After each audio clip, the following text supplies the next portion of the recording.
Investigation তেওঁলোকে কৰি আছে, গোটেইখিনি ডিটেইল তেওঁলোকৰ হাতত আছে। মই কি ক'ম, জুবিনে তেওঁৰ হাতলৈ অহা কিছু পইচা তেওঁলোকক থবলৈ দিয়াটো হয়, আৰু যিখিনি সামাজিক কাম তেওঁ কৰে বা কাৰোবাৰ হাতলৈ দিয়ে তেনেকুৱা কিছুমান লেনদেন হয়। বাকী মই জুবিনৰ পইচাৰ লেনদেনৰ কথা একোৱেই নাজানো, মই সদায় কৈ আহিছোঁ।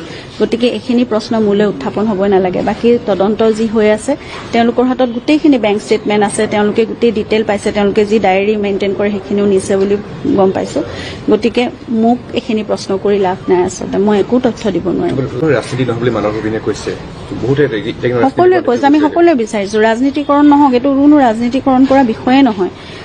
জুবিনৰ সেই দিনটোত জুবিনৰ লগত কি হৈছিল, তেওঁক ইমান নিথৰুৱা কেলে কৰা হ'ল, ইমান আমাৰ আলাসৰ এজন ব্যক্তি, আমি ইমান মৰমেৰে আলফুলে তেওঁক ৰাখোঁ, সকলোৰে মৰমৰ, সকলোৰে ইমান আদৰৰ, এই লক্ষ লক্ষজনৰ মৰমক নেওচি তেওঁক নি পেলাই ইমান নেগলেক্ট কিয় কৰা হ'ল, সেইটোৱে আমাৰ প্ৰশ্ন। কি হ'ল এই ভিডিঅ'বোৰ টুকুৰা টুকুৰিকে যে একদম ছিৰিজৰ ৱেব ছিৰিজৰ নিচিনাকৈ উলিয়ালে, তাতকৈ আমাক সঠিক কথাটো লাগে।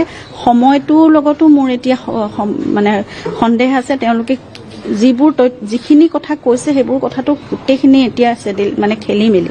গতিকে সঠিক কথাখিনি কওক, তাত কি অভিপ্ৰায়, কাৰোবাৰ যদি লুকাই আছিল বা কিবা কৰিছিল, ক্ৰিমিনেল এক্ট কিবা জড়িত হৈ আছে, তেতিয়াহ'লে দোষীয়ে শাস্তি পাওক, সেয়াই মূল কথা।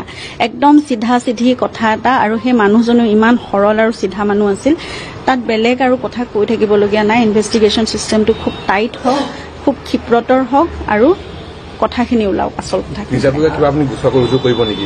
কৰিলোৱে দেখোন, আৰু কেলে কৰি থাকিব লাগে, মানে বাৰে বাৰে কৰি থাকে নেকি, তেনেকুৱা চিষ্টেম আছে নেকি, মই নাজানো সেইটো কথা। কৰা হৈছে, সেয়াওতো ইনভেষ্টিগেশ্যন অফিচাৰৰ লগতে আছে নহয় জানো।